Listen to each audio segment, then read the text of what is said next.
Hello दोस्तों, कैसे हैं आप सभी। वेलकम टू एनसीईआरटी विद नवीन। आज हमारा लेक्चर 3 होने वाला है समकालीन दक्षिण एशिया के ऊपर। ठीक है, पॉलिटिकल साइंस का रिवीजन चल रहा था हमारा और मैं पूरी कोशिश कर रहा हूँ। तबीयत थोड़ी डाउन चल रही है, इस वजह से लेक्चर कंटिन्यू नहीं हो पा रहे हैं। फिर भी मैं पूरी कोशिश करूंगा कि ज़्यादा से ज़्यादा लेक्चर आपके लिए अवेलेबल करवा दिया जाए। ठीक है, और आई होप कि आज ये लेक्चर देख रहे होंगे तो उससे पहले आपका हिस्ट्री का पेपर लग चुका होगा और मैं उम्मीद कर रहा हूँ कि आपको मजा आया होगा और हमारी पावर ऑफ पीवाई की सीरीज सक्सेसफुल रही है पहले भी, और हिस्ट्री के पेपर में भी रही है और पॉलिटिकल साइंस में भी रहेगी। मैं उम्मीद करके चल रहा हूँ कि आपको मजा आ रहा होगा। ठीक है, इसी सीरीज को कंटिन्यू करते हुए हमारा लेक्चर 3 होने वाला है समकालीन दक्षिणी एशिया के ऊपर। ठीक है, तो ज्यादा टाइम नहीं लेते हुए स्टार्ट करते हैं हमारा लेक्चर 3। ठीक है, आइए। जैसा कि हम कई बार बोला है मैंने कि हमने जो इम्पोर्टेंट क्वेश्चन डाल रखा है सबसे ऊपर ही ऊपर। ठीक है, तो उनको ध्यान में रखना है आपको और ये जरूर काम करना है आपको। जैसे लेक्चर खत्म हो जाए हमारे, तो ये सारे क्वेश्चन डाल दिए हमने, चैप्टर के जितने भी इंपॉर्टेंट क्वेश्चन बनते थे। ठीक है, सारे क्वेश्चन डाल दिए, इससे बाहर कुछ नहीं होने वाला है। लेकिन फिर भी आपको, ठीक है, 23 क्वेश्चन है, ये सारे इंपॉर्टेंट क्वेश्चन डाल दिए हमने जितने क्वेश्चन बनते थे इस चैप्टर से। ठीक है, आगे चलो स्टार्ट करते हैं आज हमारा लेक्चर। समकालीन दक्षिण एशिया। देखिए, समकालीन दक्षिण एशिया के इन द सेंस दक्षिण एशिया में जितने भी देश आते हैं उनकी बात होगी। ठीक है, ये हमने एक मैप बनाने की कोशिश करी है। ठीक है, हमारे पड़ोसी देशों का। ठीक है, तो आप भी ट्राई कर सकते हैं। अब इससे पीवाई की पूछा है दक्षिण एशिया देशों के नाम बताइए, तो दक्षिण एशिया देशों के नाम आपको ये लिखना था। ठीक है, जो भी इसमें दे रखा है ये नाम सारे लिखना। 2023 में पूछा था पीवाई क्यू। ठीक है, दक्षिण एशिया क्षेत्र कौन कौन से हैं? 7 देशों को बोला जाता है, दक्षिण एशिया क्षेत्र में इंगित किया जाता है 7 देशों को। और वो हमारे पड़ोसी देश हैं, जैसे कि भारत, पाकिस्तान, मालदीव, श्रीलंका, नेपाल, भूटान, बांग्लादेश। ये दक्षिण एशियाई देश हैं। क्लियर हो गया? आपसे पूछे तो आप आंसर कर सको इजिली। ठीक है, दक्षिण एशिया देशों में सबसे छोटा कौन सा है? भूटान। ये याद रखना थोड़ा सा। आ जाओ, ये पीवाई को दे रखे हैं हमारे, हमने 2 पीवाई को दे रखे हैं कि मालदीव में 1968 के बाद कौन सी लोकतांत्रिक शासन प्रणाली की अध्यक्षात्मक शासन प्रणाली अपनाई थी। नेपाल देश में राजतंत्र कब अंत हुआ था। ठीक है, ये सब ऑलरेडी अपन आगे देखेंगे। ठीक है, आप आंसर कर लोगे इजिली। ठीक है, आ जाओ। इसमें 99% चीजों का आंसर हो जाएगा आपको उनका। ठीक है, आ जाओ, कालक्रम को समझते हैं। ये सीक्वेंस को समझना बहुत जरूरी है कि दक्षिण एशिया में देश जैसे आजादी हुई थी उनमें किसी देश में लोकतंत्र बाद में आया था, किसी देश में पहले आ गया था, किसी देश में राजतंत्र था, राजतंत्र के बाद में लोकतंत्र आया, फिर लोकतंत्र के बाद में राजतंत्र वापस आ गया। तो ये दक्षिण एशिया देशों का कालक्रम विकास क्रम अपन देखेंगे, किस किस प्रकार से वहां पर लोकतांत्रिक सरकारों का उदय हुआ है। चलो देखते हैं एक। श्रीलंका और भारत, श्रीलंका और भारत की बात करें तो, ठीक है, भारत आजाद हुआ था ब्रिटिश सरकार से 1947 में और श्रीलंका आजाद हुआ था 1948 में। ये याद रखना है। श्रीलंका कब स्वतंत्र हुआ ये पीवाई के पूछ रखा है, 1948 में। भारत कब हुआ था? 1947 में। ब्रिटिश से स्वतंत्र है और यहाँ पर कौन सी व्यवस्था कायम रही? लोकतांत्रिक व्यवस्था। आपसे ये भी पूछ सकता है कि श्रीलंका में लोकतांत्रिक व्यवस्था कब कायम हुई थी? 1948 में। क्लियर हुआ? आ जाओ नेक्स्ट। इसके बाद में कौन सा है? बांग्लादेश। हमारे प्यारे बांग्लादेश का जन्म कब हुआ था? 1971 के बाद में लोकतांत्रिक सरकारी कायम हुई थी वहां पर। ठीक है, इसकी कहानी आगे हम देखेंगे। ठीक है, इसका जन्म कैसे हुआ, इसका निर्माण कैसे हुआ था, तो कब लोकतांत्रिक सरकारी कब कायम हुई थी? 1971 में। पाकिस्तान में शीत युद्ध के बाद 2 सरकारें बनी। ठीक है, यानी कि 1990 के विकरान के बाद जो 2 सरकारें सामने आई थी, एक तो 1999 से और 2007 तक कौन सी किसके नेतृत्व में बनी सरकार? बेनजीर भुट्टो के नेतृत्व में। बेनजीर भुट्टो के नेतृत्व में सरकार बनी थी 1999 से 2007 के बीच में। और 2008 से आज तक, यानी कि अब तो फिर भी चेंज हो गया है, ये डेटा पुराना है। ठीक है, नवाब शरीफ के नेतृत्व में सरकार बनी थी। ठीक है, क्लियर हो गया? 2 सरकारें बनी थी। आ जाओ, नेपाल। नेपाल 2008 में राजतंत्र से खत्म हुआ था, ये पूछा हुआ है पीवाईक्यू में। कब खत्म हुआ था? 2008 में। ठीक है, और वहां पर किस किस स्थापना हुई थी? लोकतंत्र की। आपसे ये भी पूछ सकता है कि नेपाल में लोकतंत्र की स्थापना कब हुई थी? 2008 में। क्लियर हुआ? चलो, भूटान। 2008 में ही संवैधानिक राजतंत्र बना। ठीक है, कब बना था संवैधानिक राजतंत्र? 2008 में। और राजा के नेतृत्व में लोकतंत्र कायम सरकार बनी थी, ये याद रखना। अच्छा सवाल बना सकता है कि लोकतंत्र में संवैधानिक राजतंत्र की स्थापना कब हुई थी? 2008 में। या फिर राज्य के नेतृत्व में लोकतंत्र सरकार बनी थी भूटान में, कब बनी थी? 2008 में। याद रखना। मालदीव 1968 में राजतंत्र, ठीक है, खत्म हुआ और 1968 से लोकतांत्रिक व्यवस्था और अध्यक्षात्मक शासन प्रणाली अपनाई गई थी। ये पीवाई की पूछा हुआ है ऑलरेडी, ये दोनों। यही है अपने पावर ऑफ पीवाई की इंपॉर्टेंस, कि जो हम पढ़ाएंगे जो नोट्स में होगा वही पावर ऑफ पीवाई या फिर वही आरबीएससी पूछेगी, ये अपनी गारंटी है। ठीक है, चलो आ जाओ नेक्स्ट। ये कुछ पीवाईक्यू है, आगे आएंगे। आपकी राय में पाकिस्तान में लोकतांत्रिकरण के लिए कठिनाइयां कौन कौन सी थी, मतलब कौन कौन सी समस्याएं सामने आई। दक्षिण एशिया देश पाकिस्तान प्रजातांत्रिक व्यवस्था को लगातार स्थापित क्यों नहीं कर पाए, ठीक है, यह स्पष्ट कीजिए। या दक्षिण एशिया देशों में या पाकिस्तान में लोकतांत्रिक व्यवस्था लगातार या कंटिन्यू क्यों नहीं रही, उसके क्या कारण थे, ये बताना। 2014 में पूछा था। क्लियर हो गया, आ जाओ आगे। ठीक है, अब पता चल जाएगा। पाकिस्तान में लोकतंत्र की चुनौतियां कौन सी थी, कमियां कौन कौन सी थी, कठिनाइयां कौन कौन सी थी लोकतंत्र कायम करने की, वो देख लेते हैं। ठीक है, पहली तो यहाँ पर सेना या धर्म गुरुओं और भूस्वामियों का क्या था, दबदबा था। ठीक है, वो सरकार को चलाने की कोशिश करते थे। कौन कौन, सेना, धर्मगुरु और भूस्वामी, जो बड़े लोग थे वो सरकार को चलाने की कोशिश करते थे। इन इन इलाइट लोगों का ये क्या था, दबदबा था, प्रभुत्व था इनका। ठीक है, दूसरा, पाकिस्तान की भारत के साथ तानातनी, हमेशा लड़ाई झगड़ा चलता रहता था। सेना समर्थक समूह ज्यादा मजबूत था पाकिस्तान में। ठीक है, सरकार की ना सुनकर सेना अपनी मनमानी करती थी, तो इसलिए सेना का समर्थक या सेना का प्रभुत्व जो पाकिस्तान में ज्यादा हो था, इस वजह से लोकतंत्र कायम नहीं हो पा रहा था। पाकिस्तान में लोकतांत्रिक शासन प्रणाली चल सके, इसके लिए कोई खास अंतर्राष्ट्रीय समर्थन नहीं था, भारी समर्थन नहीं था पाकिस्तान को, जिससे कि लोकतांत्रिक व्यवस्था को कायम किया जा सके। नेक्स्ट, अमेरिका द्वारा, अमेरिका या अन्य पश्चिमी देशों ने अपने स्वार्थ के लिए गुजरे वक्त में पाकिस्तान के सैनिक शासन को क्या किया था, बढ़ावा दिया था। सीधी बात है, बाहरी देश जैसे अमेरिका या पश्चिमी देश पाकिस्तान के सैनिक साजो सामानों को बढ़ावा देते थे, यानी कि पाकिस्तान की सेना को साजो सामान उपलब्ध करवाते थे और अपने स्वार्थ के लिए उनका उपयोग किया करते थे। तीन चार बात याद करनी है। पहली, सेना, धर्मगुरु और भूस्वामियों का दबदबा था, प्रभुत्व तो उनका था। ठीक है, दूसरा, पाकिस्तान में ज्यादातर सेना का प्रभुत्व तो कायम था, इस वजह से लोकतंत्र व्यवस्था कायम नहीं रह सकी, क्योंकि पड़ोसी देशों के साथ हमेशा गर्मा गर्मी ये तनातनी रहा करती थी। तीसरा, लोक लोकतांत्रिक व्यवस्था कायम रह सके पाकिस्तान में, इसके लिए कोई भी अंतर्राष्ट्रीय संगठन या अंतर्राष्ट्रीय बाहरी व्यवस्था या बाहरी एजेंसियों का समर्थन नहीं था। नेक्स्ट, अमेरिका और अन्य पश्चिमी देश अपने स्वार्थ के लिए पाकिस्तानी सेना को क्या करते थे, बढ़ावा देते थे। क्लियर हो गया चारों पॉइंट, आई होप कि समझ में आ गया होगा आपको। ठीक है, नेक्स्ट, सेना तानाशाही, धर्म गुरु और अभियानों का प्रभाव और अंतर्राष्ट्रीय समर्थन, ये आप पॉइंट बनाकर अच्छे से इनको लिख सकते हैं। तीन चुनौतियां, तीन कमियां ये थी। क्लियर हो गया, अब वो पीवाईक्यू के सवाल आपको इजीली सोल्व हो जाएंगे। आ जाओ नेक्स्ट, बांग्लादेश का निर्माण कब हुआ, स्वतंत्र राष्ट्र बांग्लादेश उदय के कारणों का समझाइए, बांग्लादेश युद्ध 1971 में संक्षिप्त टिप्पणी कीजिए। अब देखो 14, 17, 17, तीन सवाल पूछे, ये है पावर ऑफ पीवाईक्यू।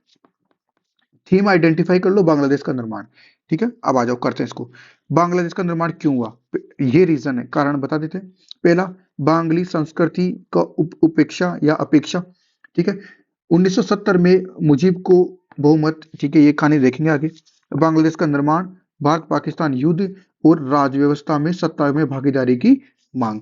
ये ऐसा डायग्राम बनाना है आपको। ठीक है, ऐसे ज्यादा मार्क्स लाने तो आपको ये बनाना ही पड़ेगा, आंसर राइटिंग का तरीका ही।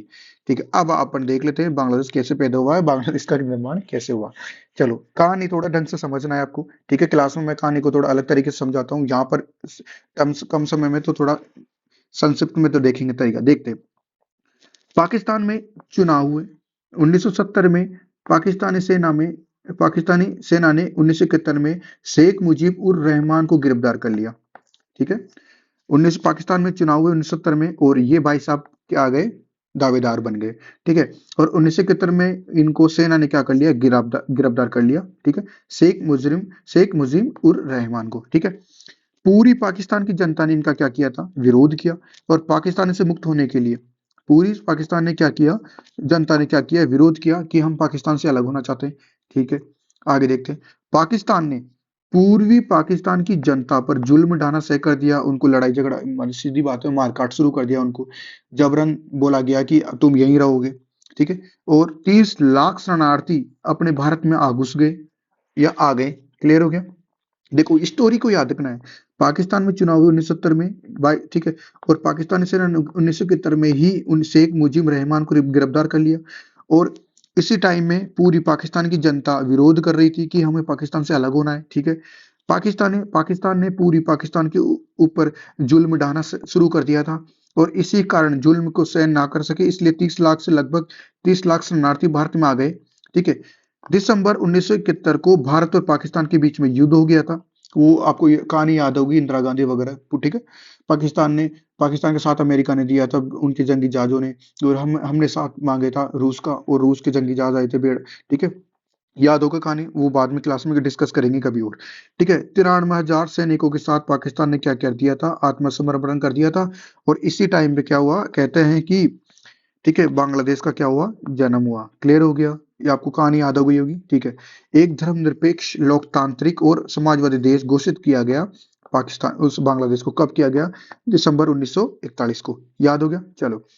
ये पश्चिम पाकिस्तान, ये पूर्वी पाकिस्तान, वर्तमान में से क्या नाम दिया गया, बांग्लादेश, 1971 के बाद। क्लियर हो गया, चलो नेक्स्ट।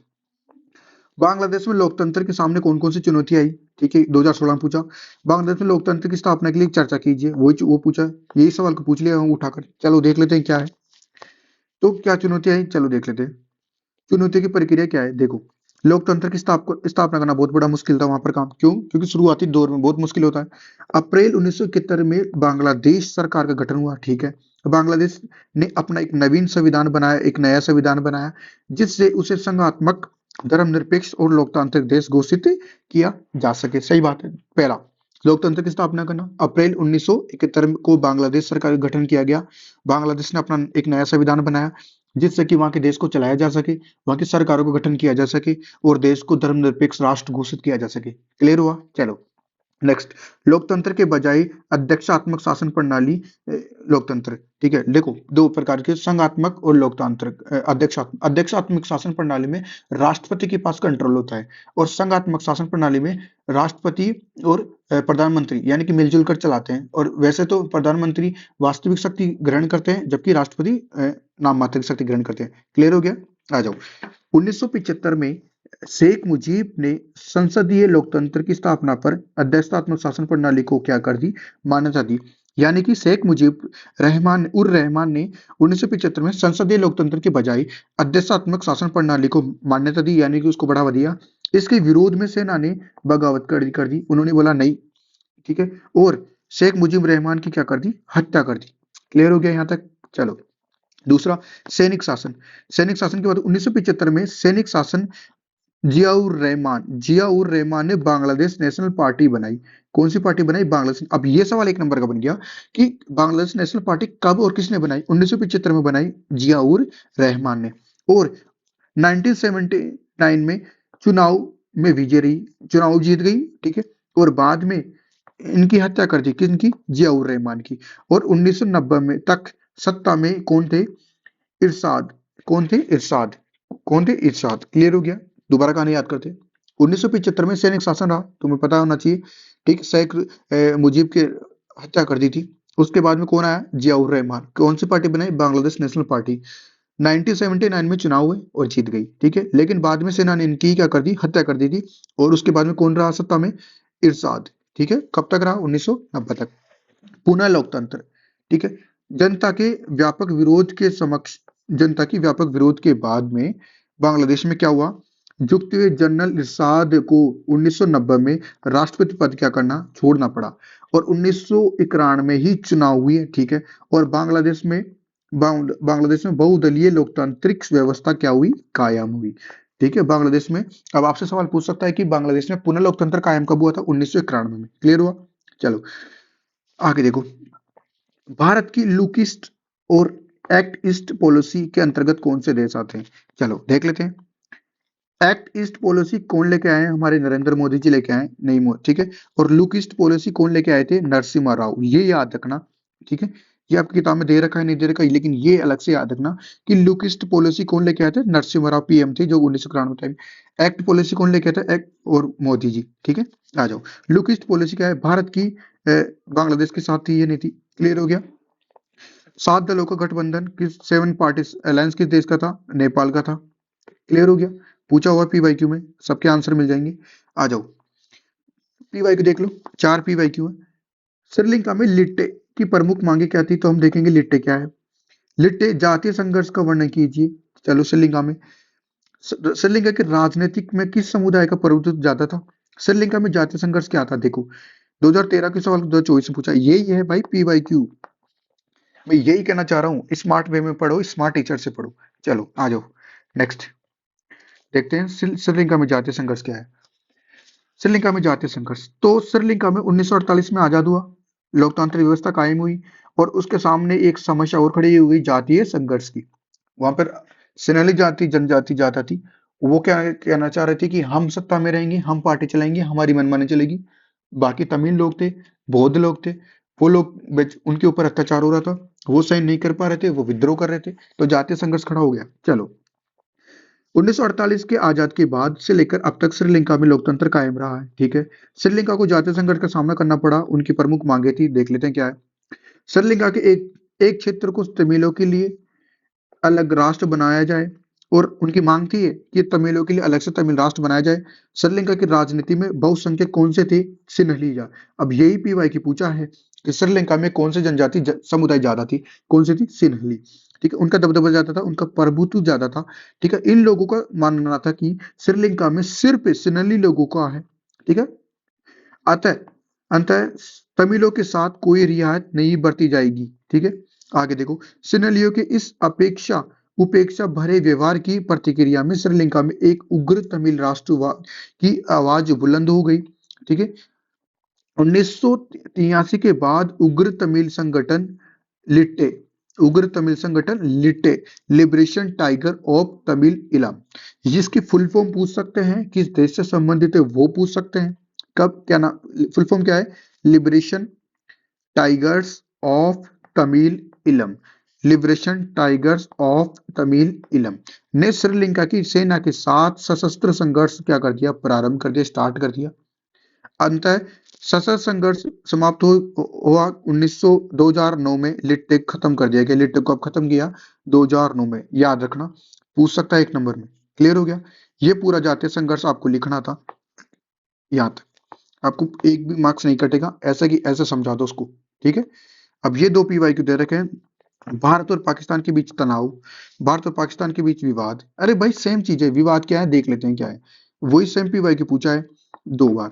ठीक है, 24 में 23 में लगातार पूछ रहा है सवाल, तो देख लेते हैं क्या क्या विवाद है। पहला विवाद है कश्मीर विवाद। भाई साहब वो बोलते हैं, ऐसे कहा जाता है कि जैसे भारत पाकिस्तान आजाद हुआ ना, तो हम तो खुशियां मनाने में लगे हुए थे, पागल हो गए, जैसे कि पहली बार आजादी। वैसे भी पागल होना जायज है, क्योंकि आजादी 200 साल 300 साल बाद ही मिली है, तो जायज है पागल होना। इतनी खुशियां मनाई कि पाकिस्तान पीछे से जाकर उधर से, और पाकिस्तान कश्मीर के ऊपर वाले इलाकों पर क्या कर लिया उन्होंने? कब्जा कर लिया 1948-47 के बाद। तो ये विवाद हमेशा रहा है कि वो ऐसे बोलते हैं कि कश्मीर हमारा है, पाकिस्तान भारत बोलता है कि कश्मीर हमारा है। ये विवाद चलता रहेगा। लेकिन तुम्हें पता होना चाहिए कि हरि सिंह, याद आ रहा होगा, राजा जिन्होंने कि भारत के विलय पत्र पर साइन किया था और कहा था कि कश्मीर भारत में मिलेगा। ठीक है, जो भी है, घुसपैठ, वो आए दिन घुसपैठ करते रहते हैं, उनकी मन मर्जी आती है जब भारत की सीमा में घुस जाते हैं। ठीक है, हथियारों की होड़ हमेशा मुद्दा रहा है। वो भाई साहब हमारे परमाणु हथियार देखकर, हमारी रॉकेट मिसाइल देखकर वो हमेशा बौखला जाते हैं कि नहीं हम भी बनाएंगे। और उनकी रॉकेट एक दिवाली वाली रॉकेट होती है जो फुर हो जाती है, और हमारी वाली रॉकेट यहाँ से 300 किलोमीटर बैठे हुए आदमी को ढूंढ ले, ऐसी रॉकेट है अपने पास। ठीक है, जो भी है। सियाचिन मुद्दा, हमेशा सियाचिन ऊपर वाला इलाका जो 1972 में, सॉरी 1962 में चीन के कब्जे में आ गया था, उस वाले इलाके में कुछ एरिया में पाकिस्तान बोलता है कि ये एरिया हमारा है। जो भी एक विवाद बना हुआ है, एक दूसरे के संदेह की और आरोप की नजर, एक दूसरे को शक की नजरों से देखना, और आरोप लगाना, तुमने ये कर दिया, मैंने ये कर लिया, वो कर दिया, ये कर दिया, हमेशा एक दूसरे के ऊपर आरोप लगाते रहते हैं। लेकिन भारत की एक पॉलिसी का एक छोटा सा हिस्सा है कि भाई साहब तुम अगर हमारे ऊपर हमला करोगे तो हम चुप नहीं बैठेंगे। ठीक है, जो भी है। नदी जल विवाद, सिंधु नदी जल विवाद, पाकिस्तान बोलता है कि इसका पानी 60% हम लेंगे, भारत बोलता है नहीं। जबकि विश्व बैंक की मध्यस्थता में जो संधि विवाद हुआ था 1960 में, जो भी है। ठीक है, आगे बढ़ेंगे। सीमा विवाद, बाउंड्री। ठीक है, जो उनके बीच में रेड क्लिफ रेखा खींची गई है भारत और पाकिस्तान के बीच में। कभी कभी तो जैसलमेर में घुस जाता है कि नहीं, जैसलमेर के आंतरिक भागों तक में हमारा हिस्सा है, कभी पंजाब में घुस जाता है। ठीक है, जो भी है। ताशकंद समझौता, ये सभी, इन सभी, ये क्या है, सभी विवादित। इनकी वजह से भारत और पाकिस्तान के बीच में क्या होता है, हमेशा विवाद के मुद्दे बने होते हैं। आपको ऐसे डायग्राम बना के बिल्कुल अच्छे से करके आना है इसको। अब देख लेते हैं एक एक को। कश्मीर विवाद, भारत और पाकिस्तानी दोनों कश्मीर पर अपना दावा करते हैं। भारत बोलता है कि मेरा है, पाकिस्तान बोलता है मेरा है कश्मीर, जो भी है। दोनों देशों के बीच 1947-48 में और 65 में युद्ध भी हो चुके हैं, बिल्कुल कारगिल याद आ रहा होगा आपको। इसी वजह से दोनों देशों के मध्य तनाव और माहौल बना रहता है, ठीक है, और इन समस्याओं का आज तक कोई भी समाधान नहीं हुआ है, अंतर्राष्ट्रीय लेवल पर भी समाधान नहीं हुआ है, यूएनओ में भी काफी बार ये मुद्दा जा चुका है, ठीक है। आगे, हथियारों की होड़, हथियारों की होड़ को लेकर भी भारत और पाकिस्तान के बीच में तनातनी रहती है। 1948 में दोनों परमाणु परीक्षण किए थे और दोनों के पास परमाणु हथियार है, ठीक है। भारत ने पोखरण में किया था और पाकिस्तान में चगाई पहाड़ी पर किया था, ठीक है। भारत ने दो किया था, ये आपको याद आ रहा होगा, 74 और 1998 में, ठीक है। जो भी, आ जाओ नेक्स्ट, घुसपैठ। घुसपैठ क्या है? पाकिस्तानी सेना आए दिन भारत की सीमा पर घुसपैठ करती रहती है, ठीक है, और आतंकवादी गतिविधियों को क्या करती है? बढ़ावा देती है, अंजाम देती है, जैसे पुलवामा अटैक 2000, ठीक है, याद आ रहा होगा, ठीक है। नेक्स्ट, नदी जल विवाद। भारत और पाकिस्तान के बीच विश्व बैंक की मध्यस्थता में, याद रखना, किसके बीच में, किसके द्वारा हुआ था? विश्व वर्ल्ड बैंक के द्वारा। सिंधु नदी समझौता 1960 हुआ था। इसके तहत सिंधु, झेलम, चेनाब नदियों का पानी कौन यूज करेगा? पाकिस्तान। और सतलज, रावी, व्यास का पानी कौन यूज करेगा? भारत, ठीक है। आ जाओ नेक्स्ट, सीमा विवाद, बाउंड्री डिस्प्यूट क्या है? पाकिस्तान हमेशा से दावा करता है आया हुआ है कि जैसलमेर की सीमा के 5 किलोमीटर के वह कश्मीर के कई हिस्सों तक पाकिस्तान का हिस्सा है और वह लगातार रेड क्लिफ रेखा का क्या करता आया हुआ है? उल्लंघन करता हुआ है। ये भाई साहब चीन का भाई है, और चीन जैसे मैकमोहन रेखा को नहीं मानता है, जैसे रेड क्लिफ रेखा को पाकिस्तान नहीं मानता है। क्या बोलते हैं? नहीं भाई साहब, मेरा तो अंदर तक हिस्सा है। जो भी है, अंदर घुसोगे तो उल्टे मुंह गिरोगे, या हमारी सेना बहुत ताकतवर है, मार मार के भगाएगी आपको। जो भी है, आ गया। अब ये तो डिस्प्यूट थे। अब भाई साहब हमेशा लड़ाई झगड़े थोड़ी करेंगे, कभी तो बैठकर शांति से बात करो। तो समाधान क्या है?